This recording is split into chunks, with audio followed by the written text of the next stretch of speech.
है कि मनुष्य, मतलब वो एक एग्जाम्पल दे रहे हैं कि कैसे आम इंसान, दरअसल हम लोग बंधे हुए हैं और हमारे सामने गुफा की एक दीवार है, पीछे आग जल रही है और आग से कोई प्रतिबिंब जा रहा है, तो हमको लग रहा है कि यही जो वास्तविकता है, जो जो उसकी परछाई हम देख रहे हैं दीवार पर बनी हुई, उसी को हम मानते हैं यही वास्तविकता है। एक इंसान किसी तरीके से आजाद हो जाता है, वो मतलब फिलोसफर है जो आजाद हो गया, वो बाहर निकलता है गुफा के, वो देखता है कि आग, पहले तो पीछे देखता है, कहते तो आग है, बाहर निकलता है, देखता है कि फिर सूरज है, सूरज तो उससे भी ज्यादा रोशनी देता है, फिर वो बाहर से अंदर आता है और उन जनता को समझाने की कोशिश करता है कि भाई ये जो तुम देख रहे हो ये सच्चाई नहीं है, सच्चाई इससे बहुत बियॉन्ड है, बहुत अनंत है सच्चाई। तो उसकी बातों को लोग नहीं मानते, एक दो थोड़ा बहुत समझने की कोशिश करते, बाकी उसको रिजेक्ट कर देते। तो इस कहानी से वो क्या समझाना चाह रहा है भाग्य भाई, थोड़ा सा इसमें करते, फिर एरिस्टोटल बचाते, फिर खत्म करते जी। तो ये जो प्लेटो समझाना चाह रहा है कि जो बदल रहा है वो मिथ्या है, और जो शाश्वत है, जो इसेंस है, वही सत्य है। तो ये जो बाहरी संसार बदलता हुआ देख रहा है, ये चूंकि हम लोग ये एक एलेगरी, एक रूपक खड़ा करता है अपनी इस बात को समझाने के लिए। इसका पैरेलल आपको बुद्ध धर्म में 3 स्कूल ऑफ थॉट हुए, माध्यमिका, स्वतांत्रिका और वैभाषिका। तो वैभाषिका वाले भी इसी तरह मानते हैं कि जो बाहर दिख रहा है कि हाथी जा रहा है, ये सब माया है। ये माया के कंसेप्ट का दर्शन वहां आप देख सकते हैं प्लेटो के इस कहानी में, कि ये जो हम लोग, ये ऐसा इसलिए हो रहा है कि हम लोग गुफा के अंदर जी रहे हैं, उसी को सत्य मान रहे हैं, उसके बाहर है। जैसे एक जातक कथा हाथी के बारे में कि उसका जो पैर पकड़ा हुआ है, पैर ही देख रहा है, उसको सम्यक ज्ञान नहीं है, वो समझ रहा है कि खंबा है, और जो सूंड पकड़ रहा है सांप समझ रहा है।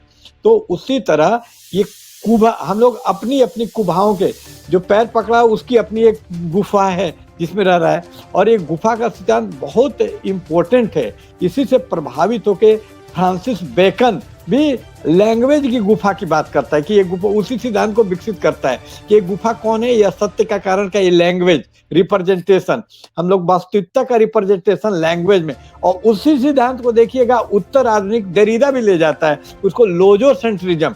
तो एक कंटिन्यूटी है थॉट, जो सिस्टम ऑफ थॉट में एक कंटिन्यूटी, इसीलिए ग्रीक को समझना आसान है। तभी आज के फिलोसफर को लोग बोलते हैं देरिदा बड़ा कठिन है, नहीं समझ में आता, क्योंकि आप उस परंपरा से, उस ट्रेडिशन से परिचित नहीं है, उसको आप जानना नहीं चाहते। लेकिन अगर उस ट्रेडिशन में जाएं तो ये जो गुफा वाली बात है, जो रूपक है, मेटा, फ्रांसिस बेकन और विंगेस्टाइन से होते हुए ये देरिदा तक इस थॉट के प्रोसेस को आप पाएंगे।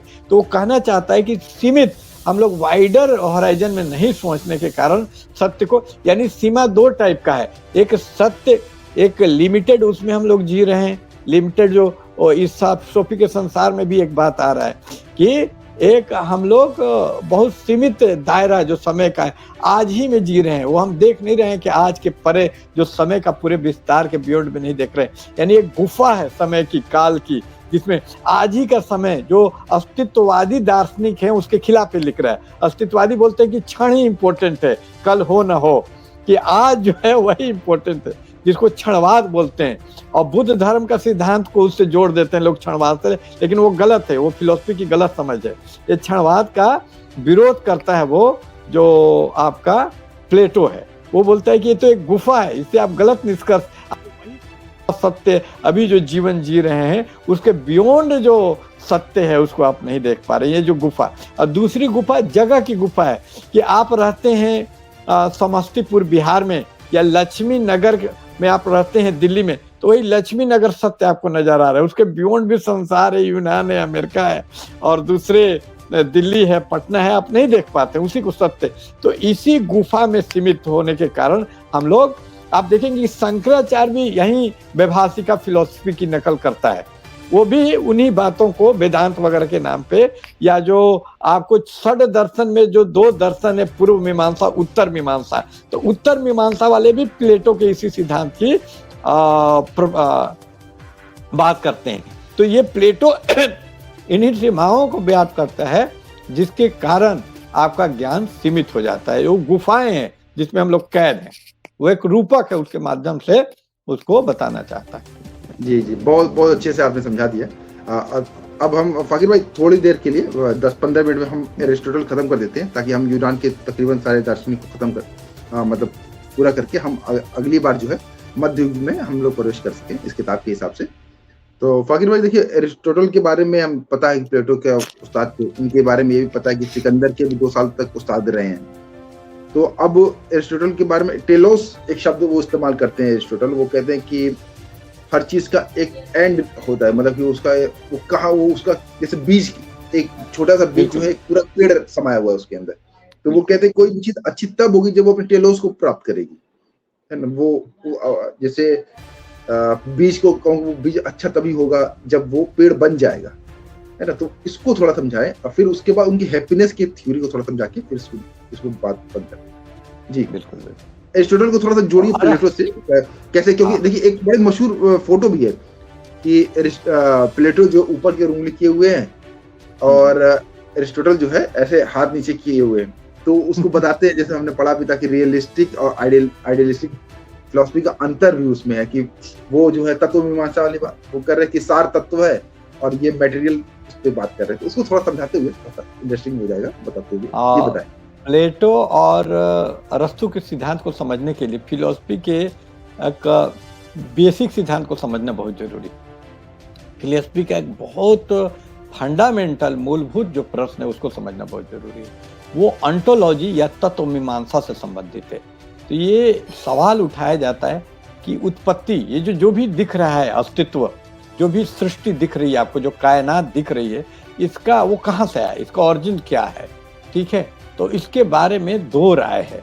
और एक चेतना है, कॉन्शसनेस, जो हम लोग को ये जो दिख रहा है, जो महसूस हो रहा है, वो तो कोई चेतना महसूस कर रही है ना कि संसार के होने का कॉन्शसनेस तो किसी चेतना में, मनुष्य के दिमाग में एक कॉन्शसनेस में है।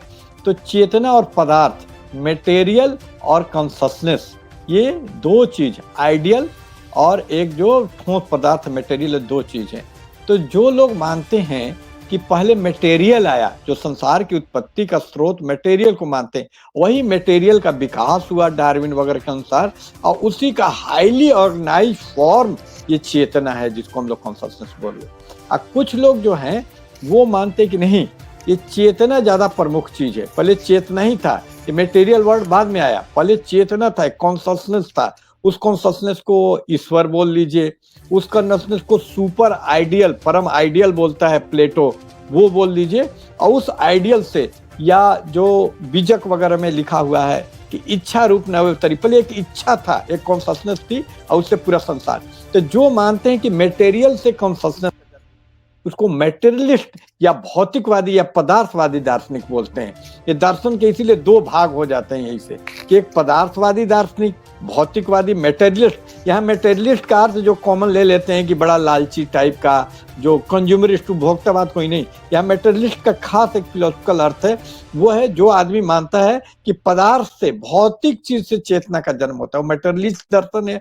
जैसे बुद्ध का दर्शन, चार्वाक का दर्शन, अरस्तु का दर्शन, कार्ल मार्क्स का दर्शन मैटरलिस्ट है। लेकिन प्लेटो का दर्शन, डेविड ह्यूम का दर्शन, ये सुकरात का दर्शन और पूरा ईश्वरवादी जो भी जितना भी दर्शन है, बाइबिल वगैरह, वो क्या है, आइडियलिस्ट है। वो आइडियल चेतना को ज्यादा प्रमुख मानता है कि जो चेतना है वो परम चेतना ईश्वर हो सकता है।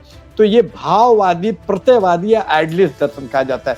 तो सबसे पहले तो यही समझ लेना है कि सबसे बड़ा अंतर क्या है, कि प्लेटो एक भाववादी आइडियलिस्ट दार्शनिक है जो मानता है कि आइडियल से, जबकि अरिस्टोटल मूलतः एक, उसमें भी भाववादी कुछ तत्व मिल सकते हैं, लेकिन वो मूलतः एक भौतिकवादी, वो मैटर को ज्यादा प्रमुख मानता है, मटेरियल या मैटर पदार्थ को ज्यादा, और उससे चेतना का विकास मानता है।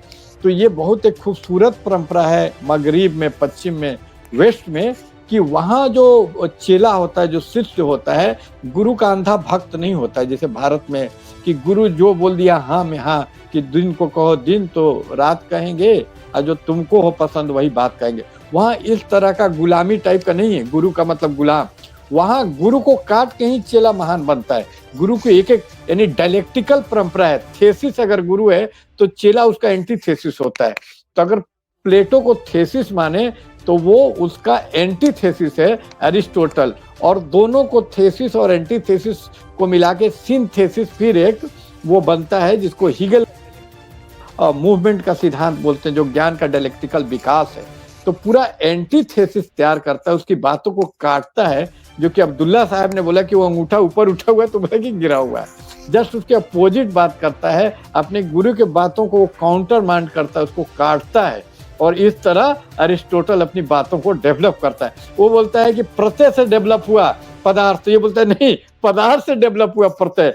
वो बोलता है कि कवियों का कोई जगह नहीं है, उसका जो आप देखेंगे किताब है, उस किताब में कवियों के लिए वो कोई जगह नहीं रहता है, कि हमारा जो आदर्श नगर है उसमें कवि को बहुत बेकार आदमी मानता है कविता वगैरह के, और उसका कारण बताता है क्योंकि उसके अनुसार वो इस मामले में वेदांत का जो दर्शन है या बुद्ध का व्यवहारिका कि संसार माया है क्योंकि बदल रहा है, ब्रह्म सत्य जगत मिथ्या कहा शंकराचार्य ने। तो शंकराचार्य ऐसा क्यों बोलता है, उसका अपना रीजन है शंकराचार्य का, क्योंकि जगत दिन रात बदल जाए उसको हम लोग क्या बोलते हैं कि चरित्रहीन है, ये तो बदल जाता है, कि मौसम की तरह बदल रहा है, उसको वफादार या सत्य नहीं मानते, सच्चा नहीं मानते। तो ये संसार जो नित्य दिन बदल रहा है वो सच्चा कैसे हो सकता है, वफा इसमें कैसे हो सकता है, जो न बदले वो ब्रह्म है, जो आइडियल है। तो जो भी मैटर पदार्थ से बना होगा वो तो बदल जाएगा, पदार्थ का मूल प्रकृति है। तो यहाँ पर देखिएगा बुद्ध और श्रमण और शंकराचार्य सब एक है, बदलने की बात को सब मानते हैं, ऐसा नहीं कि बदल, लेकिन वो बदलने वाले को झूठ मानते हैं, और जो वो आइडियल है वही तो नहीं, विचार नहीं बदलेगा तो उसको सत्य मानते हैं, और ये जस्ट उल्टा मानते हैं कि नहीं जो बदलेगा वही सत्य है, और जो नहीं बदल रहा वो काल्पनिक है, वो विचार वगैरह का अस्तित्व नहीं है। तो एरिस्टोटल और प्लेटो में भी यही संबंध है कि प्लेटो मानता है कि चूंकि ये संसार बदल रहा है, और ये संसार सच्चा क्यों नजर आ रहा है, क्योंकि हम गुफाओं में रह रहे हैं, हमारा ज्ञान का विस्तार नहीं है, हम सोच नहीं पा रहे हैं जो वाइडर आइडियल का। अरिस्टोटल इस बात को कहता है कि नहीं ये जो दिख रहा है, इसीलिए देखिएगा कार्ल मार्क्स या जो साइंसदान हुए न्यूटन वगैरह, वो किसके ज्यादा नजदीक हैं, अरिस्टोटल के, वो अरिस्टोटल के प्रशंसक हैं, क्योंकि साइंस तो इसी सत्य, साइंस नेचर के बारे में, फिजिक्स ग्रीक भाषा का शब्द है, फिजिक्स का अर्थ ही होता है नेचर, फिजिक्स मतलब नेचर, नेचर का अध्ययन, फिजिक्स में नेचर का अध्ययन हम लोग करते हैं भौतिकी में। तो जो साइंस का आदमी होगा अरिस्टोटल से अपने आप को ज्यादा पास पाएगा, और जो आइडियल आदर्शवादी वो आदर्शों में, आइडियल्स में विश्वास करता है, भाववादी। इसलिए बाद के जो दार्शनिक हुए, देरिदा को प्लेटो ज्यादा अच्छा लगेगा, वो भाव को ज्यादा प्रमुख, फूको को अरिस्टो ज्यादा। तो ये पूरी परंपरा में हर आदमी इससे मुक्त नहीं है। कोई भी आप दार्शनिक का नाम दे दे, मैं बता दूंगा वो किसके नजदीक है। लॉक प्लेटो के नजदीक है, ह्यूम प्लेटो के नजदीक है, डेकार्ट अरिस्टोटल के नजदीक है, लैपलेस अरिस्टोटल के नजदीक है। तो ये दो, इसीलिए ग्रीक दर्शन आप पूछ रहे थे ना, इसीलिए अहम है कि ये दो भागों में बटा हुआ है, और एक का नेतृत्व जो है कयादत अरिस्टोटल कर रहा है, और दूसरे का अफलातून। लेकिन अफलातून का ज्यादा नाम हुआ इस्लामी वर्ल्ड में, क्यों? क्योंकि इस्लामी दर्शन भी उस पर पूरा प्रभाव पड़ा, खासकर इसका श्रेय जाता है वो भौतिकवादी, अल ख्वारिज्मी तक भौतिकवादी दर्शन था, लेकिन एक आदमी आया धर्म को उसमें घुसा, इसीलिए उसके बाद देखिएगा जब भी धर्म आ जाता है तो अंधकार युग आ गया यूरोप में। तो यहाँ एक क्या दार्शनिक था, वो इस्लाम उसमें घुसा दिया, उसके बाद इस्लाम से दर्शन का पतन हो गया। तो वो गजाली, इमाम गजाली, थैंक यू। इसीलिए अब्दुल्ला भाई का मैं बहुत बड़ा प्रशंसक हूँ कि इनसे बात करना आसान है। इमाम गजाली वो सबसे बड़ा विलेन है इस्लाम में, उसने दर्शन का अंत ही कर दिया, क्योंकि वो सुपर, मतलब आइडियलिज्म में भी खराब किसका आइडियलिज्म होता है, subjective idealism. Idealism objective idealism, subjective.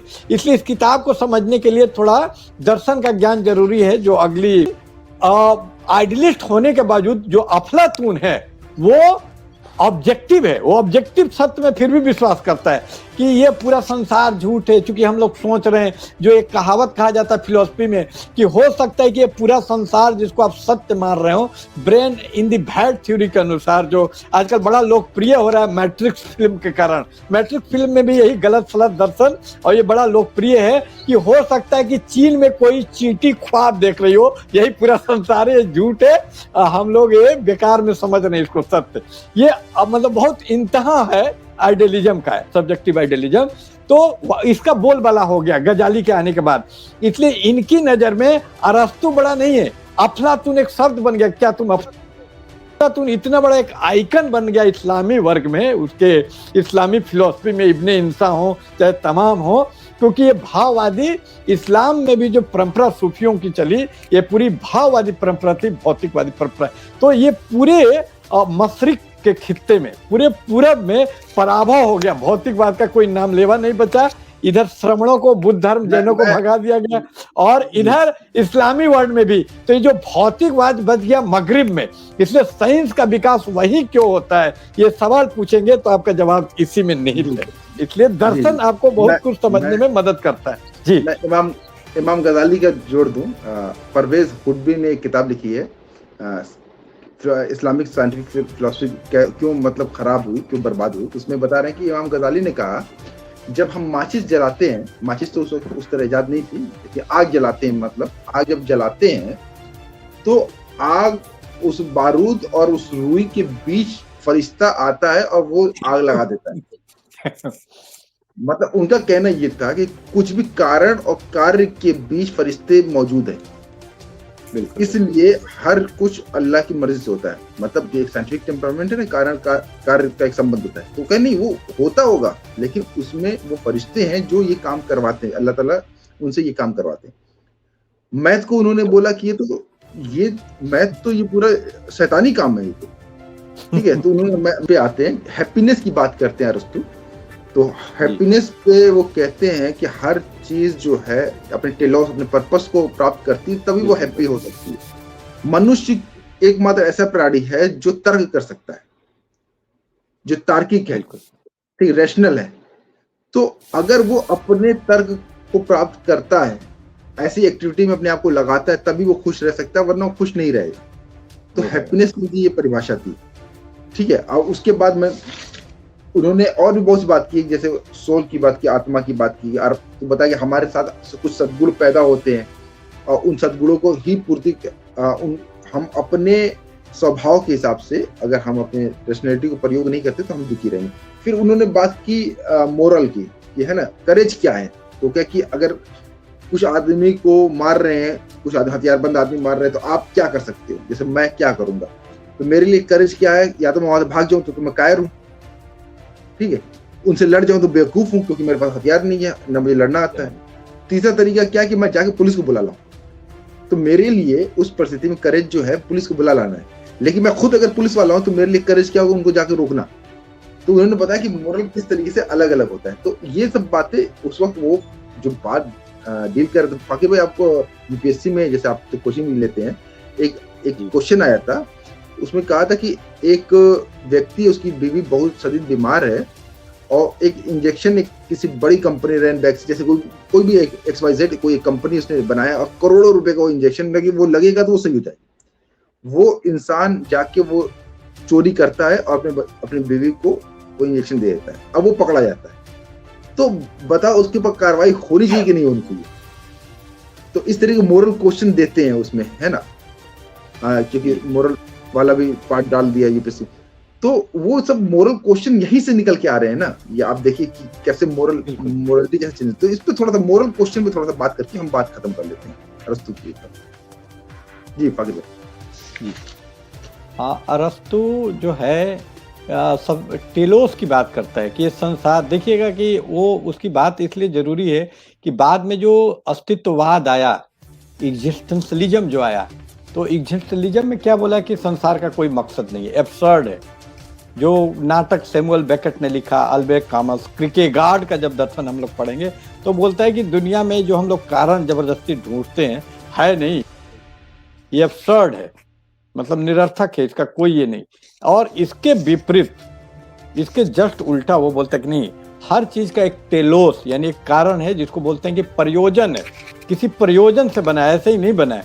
और वो प्रयोजन अलग अलग, जैसे अल गजाली, वो प्रयोजन अल्लाह है उसके अनुसार।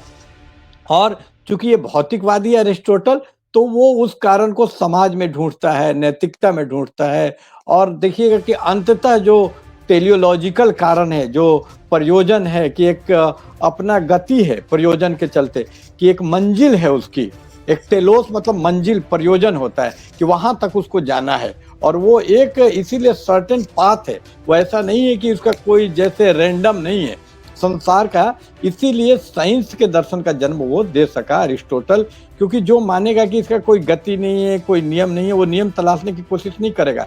इसीलिए कार्ल मार्क्स को प्यारा है कौन? अरिस्टोटल। अरिस्टोटल बोलता है कि नैतिकता का भी एक नियम है, एक प्रयोजन है, और उसको हम लोग खोज सकते हैं, और उसी को वो खोजने के नैतिकता के नियम, और वो अल्टीमेटली मनुष्य को मानता है, वो जो परम, जो आखिरी मंजिल है, जो सारे नैतिकता का स्रोत है, वो मानव कल्याण या मानव है अरिस्टोटल के अनुसार।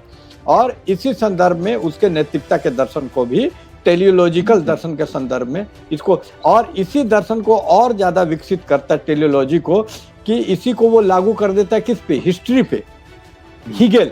तो हीगेल को तभी आप समझ पाएंगे जब एरिस्टोटल के इस टेलियोलॉजी के दर्शन को आप समझते हैं।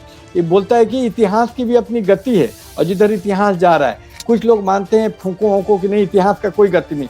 आखिर हीगेल इतिहास का इतना बड़ा फादर क्यों मान लिया गया? इससे पहले हिस्ट्री का कोई गति उति नहीं था, कोई मकसद पर्पस, राजा हुआ उसी का जन्म तिथि ये राजा, और उसके बाद नहीं, हिस्ट्री का भी एक पर्पस, एक टेलियोलॉजी, एक गति है, एक दिशा है, वो तलाश किए जाना। टेलियोलॉजी का दर्शन बहुत इंपॉर्टेंट है अरिस्टोटल का, हीगेल को और हिस्ट्री को खासकर समझने के लिए, कि हिस्ट्री इतना प्रोमिनेंट कैसे हो गया, और ये जो आज हिस्टोरियन है कैसे क्रोनोलॉजी का, जो क्रोनोलॉजी लिखते थे उससे हिस्ट्री भी नहीं, कालक्रम लिखना ही हिस्ट्री नहीं है, हिस्ट्री इससे बेहतर चीज है। तो ये सब अरिस्टोटल में छुपा है उसके टेलियोलॉजी के दर्शन में। तो इसी तरह जो भी नैतिकता के भी दर्शन है, कि जो द्वंद्व खड़ा होता है, जिसकी बात आपने की, कि एक इसको बोलते हैं साध्य और साधन का विवाद। ये गांधी को भी यही मीन्स कि कोई चीज आपका, जैसे यहाँ पर जो एक उदाहरण अब्दुल्ला साहब ने दिया, कि उसमें क्या था कि उसका जो साध्य है, जो एंड है, जो मंजिल है टेलियोलॉजी, वो सही है कि भाई पत्नी को बचाना, लेकिन जो साधन है वो सही नहीं है। तो साधन की पवित्रता और साध की पवित्रता की बात गांधी ने भी की, टोल्स्टॉय ने भी की। तो ये बहुत एक सार्वभौम, और मतलब पूरा वर्ल्ड में और हर समय में, मतलब हर काल में और हर जगह में ये प्रॉब्लम उठाया गया कि भाई साध्य और साधन दोनों पवित्र। तो अगर आप मानते हैं कि साध्य और साधन दोनों पवित्र होना चाहिए, तो निश्चित रूप से उस आदमी ने गलत किया, गांधी के अनुसार उस आदमी ने गलत किया। लेकिन अगर आप जॉन डुआई, जो उसके गुरु थे, किसके? अंबेडकर के, या अंबेडकर से पूछेंगे आप, या अभी आधुनिक एक दार्शनिक रॉर्टी, RORTY, प्रैग्मेटिज्म का दर्शन उसने दिया है, तो उसके अनुसार उसने सही किया, उसको सजा नहीं होनी चाहिए, है ना। और इसी बिना पे लुई अल्थुसे नामक एक बहुत बड़ा मार्क्सवादी, लेट मार्क्सिस्ट चिंतक हुआ है, उसने पत्नी की हत्या कर दी, लेकिन उसको इसी नैतिकता के आधार पर सजा फ्रांस सरकार ने नहीं दी। तो ये बहुत प्रैक्टिकल में भी ऐसा होता है, ये सवाल उठता है, ऐसा नहीं है। तो ये इसका कोई एक जवाब नहीं हो सकता, सोशल साइंस में कई जवाब होते हैं, लेकिन फिर भी एक गलत जवाब। ये इसी संदर्भ में अरिस्टोटल ने नैतिकता को व्याख्या किया कि नैतिकता काल निरपेक्ष नहीं है, हर समय के लिए एक ही नैतिकता नहीं हो सकती है, और आज की नैतिकता को आप पुराने जमाने में नहीं थोप सकते। जैसे आज एक डिसेंस तहजीब नुमा सोसाइटी में आप नंगे रहना बुरा माना जाता है, इनडेसेंट माना जाता है। एक्ट भी है कि आप सार्वजनिक स्थान पे उचित कपड़े नंगे नहीं रह सकते, आपको जेल में, भारत का जो भारतीय दंड संहिता में एक्ट भी है कि भाई आपको 98 के तहत वो कर दिया जाएगा। तो लेकिन एक जमाने में आदि मानव स्टोन एज में तो नंगे रहता था, तो उस टाइम में नैतिकता आप नहीं थोप सकते हैं। तो इतिहास से, तो ये अरिस्टोटल ने सबसे, जिसको कार्ल मार्क्स ने बहुत हाईलाइट किया, कि समय और काल से निरपेक्ष नहीं है नैतिकता, उसी की बात। लेकिन इसी को एक्सट्रीम में ले गए ओशो, रजनीश जैसे लोग, कि मानो कुछ नैतिकता है ही नहीं, ये एकदम सुपर रिलेटिविटी को अति में ले गए कि रिलेटिव है, मेरा नैतिकता अलग होगा। जिसको गांधी नैतिकता की बात कि अगर 1000 लोग हैं तो 1000 टाइप का धर्म है, सबका अपना अपना धर्म होगा, तो एक दूसरे, लेकिन अरिस्टो इस में नहीं जाता, वो एकदम खुला इस रिलेटिविटी को नहीं, वो पूरी बात ये नहीं बोलता कि रिलेटिव है नैतिकता, वो क्या बोलता है कि समय काल के रिलेटिव है, समय के अनुसार बदलती है, कि ऐसा नहीं कि उसको कोई पकड़ने कंट्रोल वाला, तो इतिहास उसको कंट्रोल करता है। नैतिकता ऐसा नहीं है कि एकदम स्वच्छंदतावाद है, जो मन में वो कहिए, किसी की हत्या कर दीजिए, वो नहीं कहता है। यही बात, वो डायलेक्टिकल है उसका थॉट। पूरे ग्रीक दर्शन में जो एक बात महत्वपूर्ण है, वो थॉट डायलेक्टिकल है, द्वंद्ववाद, एक आदमी थेसिस है, दोनों जो डायलेक्टिक्स है, विचारों का संघर्ष है, उसकी बात।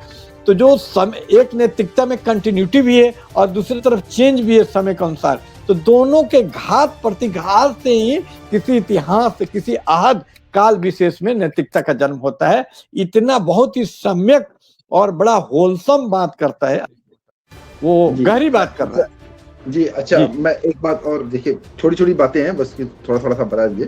जैसे वो एक मिडिल पोजीशन वाली बात कर रहे हैं ना, कि टू मच वेल्थ भी खराब है, टू लिटिल वेल्थ भी खराब है, दोनों ही आपको करेक्ट कर देंगे, है ना। टू मच वेल्थ भी आपको करेक्ट कर देगी, और क्योंकि आपके पास पावर आ जाएगी तो आप उसका गलत उपयोग करोगे। पावर करप्ट एब्सोल्युटली वाला है ना कंसेप्ट। हाँ, बिल्कुल बिल्कुल बिल्कुल। हाँ, और दूसरा कि अगर कम वेल्थ है तब भी आप जो है गरीबी से निकलने के लिए भी आप करप्ट होगे। तो वो कह रहा है कि मिडिल पोजीशन वाली बात कह रहा है कि वही सबसे सही है, वही वर्चुअल क्लास जो है वो मिडिल पोजीशन वाली क्लास है, जिसको वो मिडिल क्लास कह रहा है। मिडिल क्लास वर्चू क्लास बनेगी ना, अमीर क्लास वर्चू बन सकती है, गरीब क्लास वर्चू बन सकती है। ये उसकी ये कैसे, मुझे बड़ा पढ़ के बड़ा मजा सा आया। अच्छा, उसने जो मिडिल क्लास को क्या इंपॉर्टेंस दिया, थोड़ा इसको बताइए। और एक आखिरी में देखिए, स्त्रियों के संबंध में विचार, क्योंकि हमने उसकी महानता की बात कर ली, लेकिन स्त्रियों के ऊपर थोड़ा सा बात की जाए, है ना, फिर उसको खत्म कर देंगे इसको, तो हम यहाँ तक खत्म कर देंगे। जी मतलब थोड़ा बता दीजिए। तो ये जो है मिडिल पाथ, गोल्डन मिल का सिद्धांत हमारे यहाँ भी पाया जाएगा। आप देखेंगे बुद्ध के जो एक चेले थे, ये बुद्ध का सिद्धांत नहीं है, मैं बता दूं, गोल्डन मिल का मध्यम वर्ग का है। ये बुद्ध की जो व्याख्या करने वाले लोग हैं, तो इस सिद्धांत को नागार्जुन वगैरह ने, उसके जो शिष्य